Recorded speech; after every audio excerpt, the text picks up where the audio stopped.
Magandang umaga, magandang hapon at magandang gabi po sa inyong lahat. Ito po ang lingkod, si JomarX. And today, we will be reviewing the Sijun not HK416, MCX Metal Gearbox version. Okay. First is I got this from Hydroblasters MNL, link in the description, for around 8,500 pesos, I think. Comes with another extra mag. So why I got this is because it's similar but different from the usual M4 variants that basically everyone has. Okay, this is based on a M4 style platform that is going to be standard in the US military soon. So it's very nice. It looks very futuristic. It comes with lots of trades. I don't know if it is authorized or not, but it looks nice. See, it's MCX, Virtus, SIG logo here, trades here, more trades here. There are even trades on the magazine. There are trades here also on the other side. I don't know what it means. Maybe in the real steel version, it means something. Comes also with metal front and rear side that has SIG branding also. See, SIG. This is around 2.3 kilograms. No BB, no gels, and but with battery. It's fairly heavy because of the metal gearbox.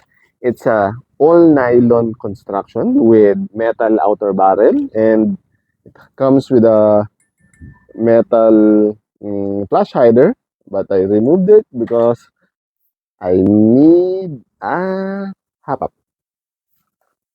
Okay. Also has a metal folding stock. Only this part is metal. This one. This is nylon. Rubberized. Cheek rest.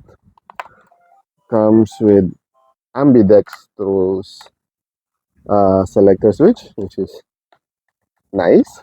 Comes also with ambidextrous bolt release. Not bolt release. The magazine release, which is again very nice because I'm a lefty, so it's very convenient for me. It also has a bolt release and bolt lock and bolt release. And and also forget this one, Virtus. I think I showed it already. This one is around 220, 240 stock, which is more or less good enough for the common user. It has a fairly long barrel, around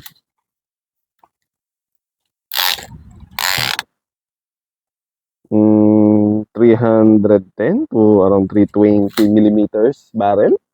So also good.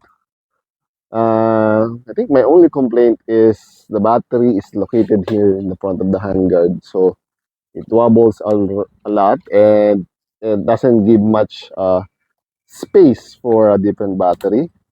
For I think I'll be designing a battery storage grip so that it doesn't dangle like this. It has enough space here in the M-lock side, so maybe I'm going to design it for that one.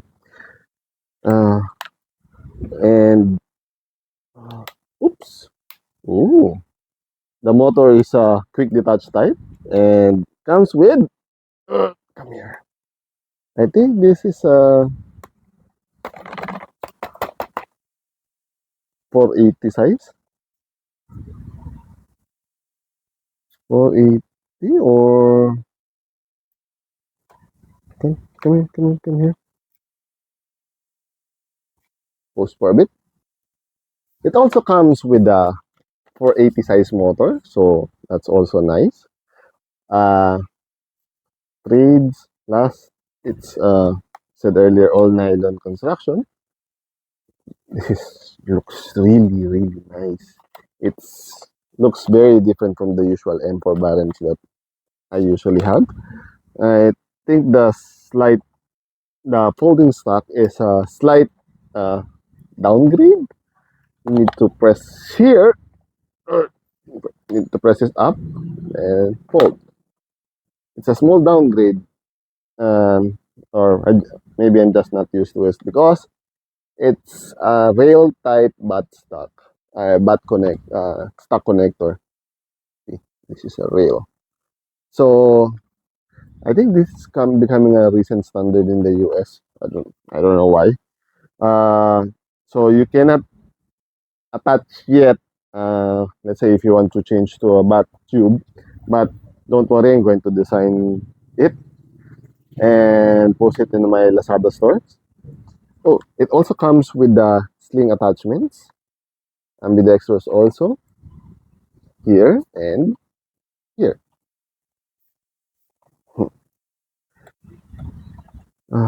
What else?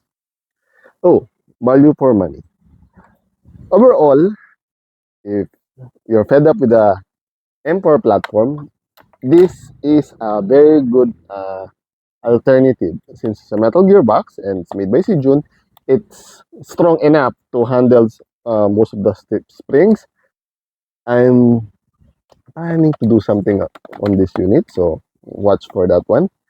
Uh, it's very nice, good weight, lots of metal parts, and the only disadvantage is that one of also the disadvantages is that it has no priming function, so you might not be used to that one. Well, I'm going to put a MOSFET on computerized MOSFET on this one with automated prime, so that will be a good choice. Oh, last but not the least, this is a Gen 8 type. So Gen 8 magazines will fit well.